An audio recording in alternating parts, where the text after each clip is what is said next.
This was day one of my life, and I didn't even know it. I'm such an idiot. It's like this. I woke up disoriented, the way you are when you rearrange your room or sleep in a hotel and the light is coming from the wrong direction. You know, I thought that was all it was at first, that I was on a trip and was just groggy. And then I noticed the smell. Hospitals have a specific smell, and no nanite-driven theme in the world can completely mask it. A woman leaned over me, smiling, with the stethoscope badge that all doctors seem to wear. She had plump brown cheeks that dimpled when she spoke. "And how are we today, Holly?" I shifted, and I remember this very clearly. The plastic tubing of an IV brushed against my arm. I was in a hospital bed, under a thin white sheet, wearing a thin white gown in a thin white room. And I had no idea why. Nothing hurt, so there were no clues there. Or maybe the lack of pain was a clue. I racked my brain, trying to figure out what had happened and why I was there. I'm confused. I turned my head, expecting to see Jonathan or my dad's or someone I knew. But I didn't know either of the other people in the room. One was a white man in a black suit with gray hair smoothed back into a bun at the base of his neck. He looked at me as if he were measuring me for a coffin.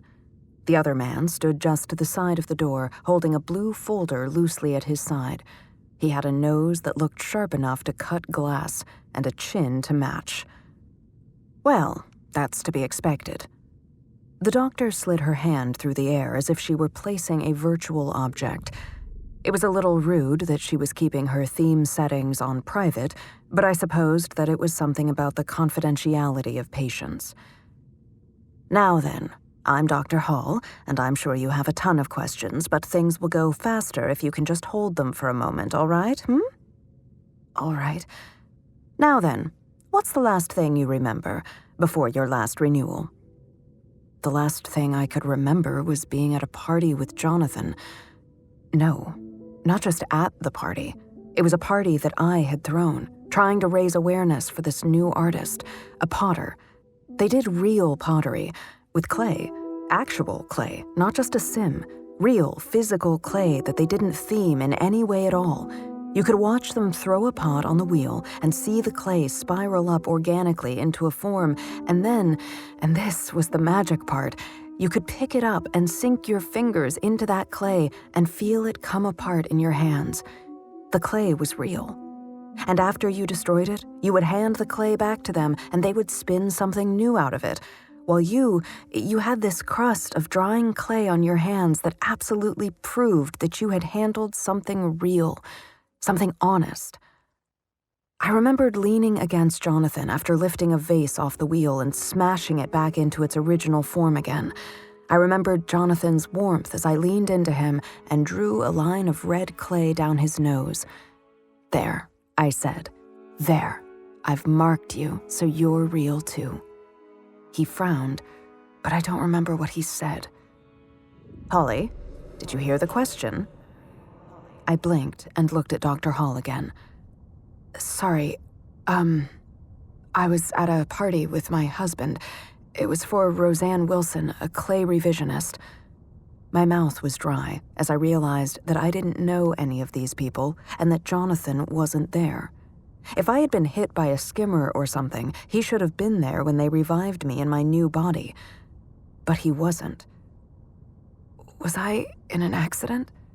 Now, remember what I said about holding your questions? Of course. Picture that final memory. What do you have in your right hand? I had definitely died. This was a question that I recognized from any number of police procedural dramas on the teletree. I swallowed and resisted the urge to demand answers. But a part of me was afraid that the reason my husband wasn't there was because he didn't want to see me. Jonathan had never completely shaken his upbringing, and he had always sworn that clones were not quite like their original. And yet, here I was, alive.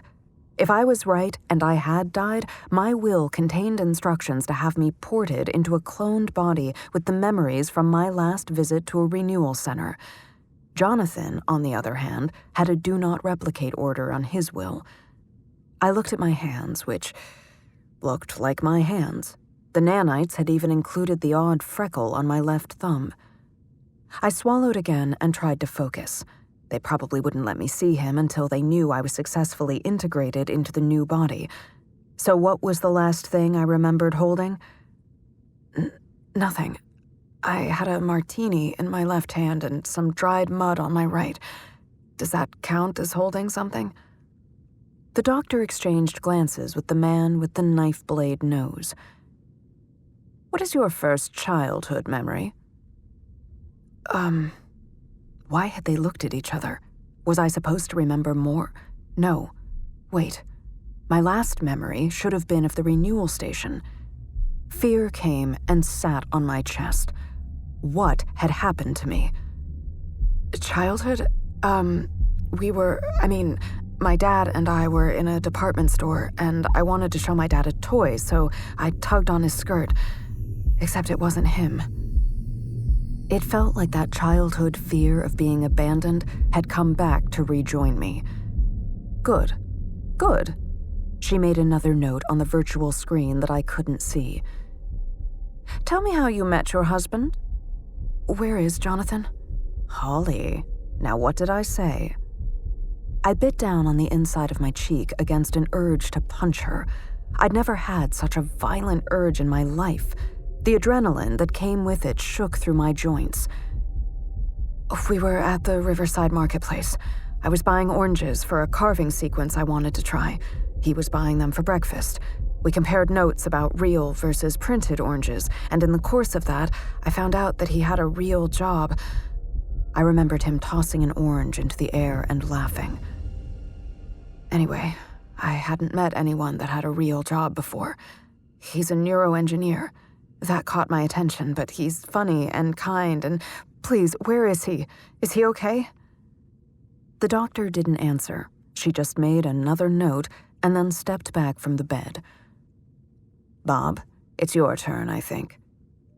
The man in the suit unbuttoned his jacket as he stepped forward. Then he produced a knife with a wicked drop-point blade and rushed toward the bed. I threw my covers back, grabbed the IV pole, and slammed it into his side. Before he'd finished staggering back, I was out of bed, wrapping the IV line around his neck and pulling. With one foot, I kicked sideways, aiming at the weak point of his knees, and knocked him down, all while keeping the tension off the IV line in my arm. It was easy. I had never done anything like it before.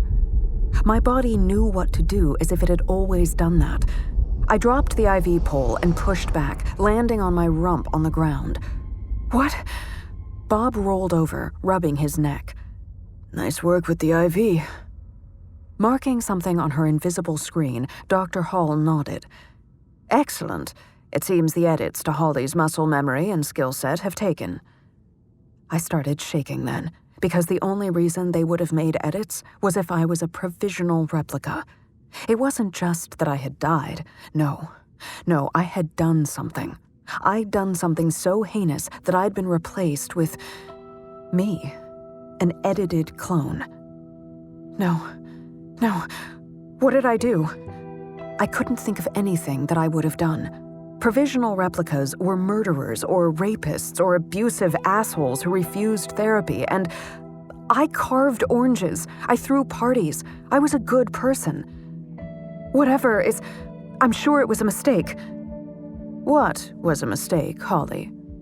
The doctor held her stylus over the air, ready to make another stupid note. I don't know. I pointed at the man I'd knocked down with the IV pole. But I shouldn't know how to do that, and what happened? Oh, for crying out loud. The third person, the man with a nose like a knife, had stayed by the door, and he rolled his eyes. How many times do I have to tell you people? Skylar? The doctor held her hand out as if she could stop him. We have to be gentle, and you need to answer her questions. Skylar opened the folder and pulled out a tri-fold pamphlet. He held it out to me, living as a provisional replica. I'm sorry. Skylar took a step forward and met my gaze. You murdered your husband.